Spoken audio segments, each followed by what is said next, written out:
It used to be that when we would go and do things, whether it was working or with friends, socially, any kind of activity, there was a degree of performance involved. And I think for many years people have learned to put their best foot forward.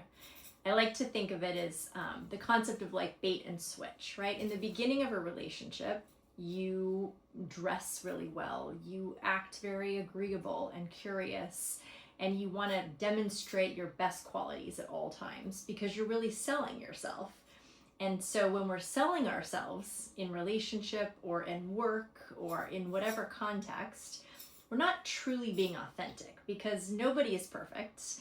We aren't always our best selves. And the challenge with putting your best self forward is that when you do have a day that's not your best day, then you let people down. You actually, because they learn to expect something from you based on what you've sold them initially.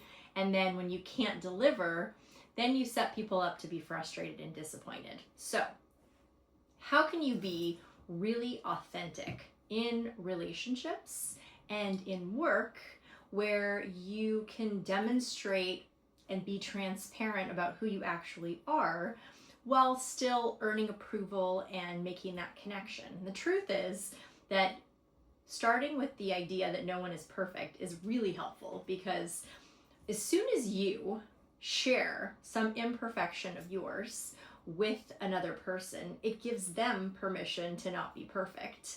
And suddenly, now you connect in a totally different way because neither one of you is maintaining this perfect facade.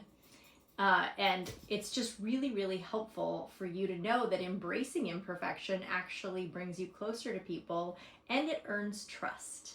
And these days, we are really needing to earn trust because with AI and with technology and with social media, there's a lot of distrust, right? People are putting their best foot forward. You look at pictures on social media, you look at what's on the internet, everybody wants you to think they're great. They want you to think that they're capable, they're confident, that they've got their lives together. And so then you get a bunch of people walking around thinking, oh my God, if I'm not perfect, then I'm not going to fit in.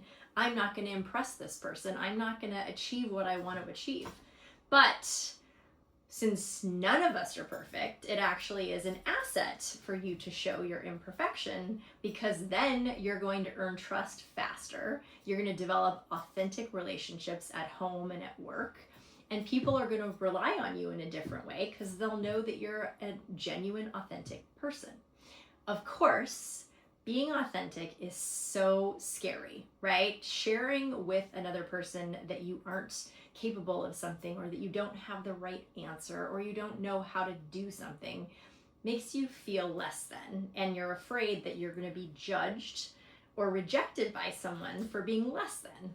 But nobody gets there. Nobody knows everything first, right? You have to admit what you don't know so that you actually gain the knowledge and the skills and the confidence to do what you want to be able to do.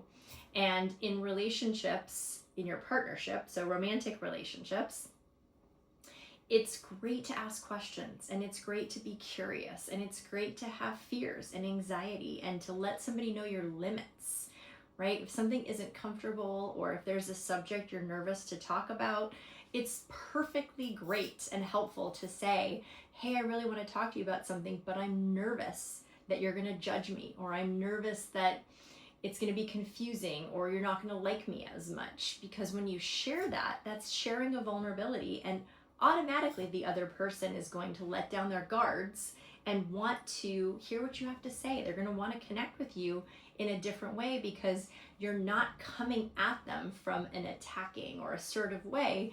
You're saying, hey, I'm going to put down my sword. I'm going to sit here and I just want to share with you something that I feel afraid to share, or I'm vulnerable. And the other person typically hears that and is like, okay, let's have a conversation. Like, I'm going to be more tender and loving with you because you're clearly coming at me from a vulnerable place.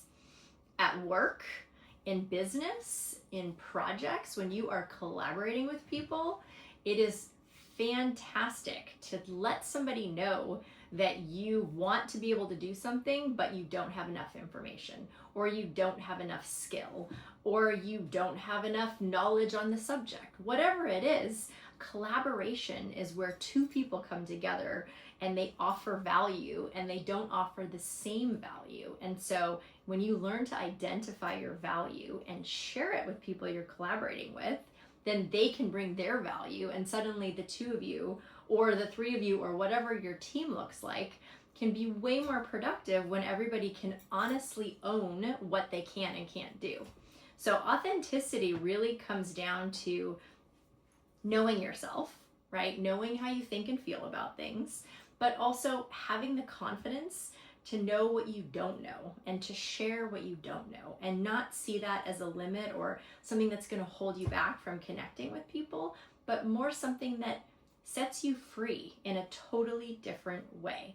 It's amazing how when we set boundaries, when we know what we can't do, or we don't know, or what we're afraid of, so we can set a boundary in a relationship, a romantic relationship, a friend relationship, a work relationship, any of the relationships, when you set a boundary and you say like, hey, this is where I can be, like mentally, emotionally, physically, like this is my boundary. Suddenly when the other person hears that and accepts your boundary, then you're totally liberated to be spontaneous and creative and adventurous within the boundary. But it starts with setting a boundary, and you can't do that unless you're authentic, unless you own who you are and are willing to put it out there. So start with deciding what your limits are, how you feel about something, and having the courage to let somebody know what your limits are or what you need from them in order to fully show up in the relationship.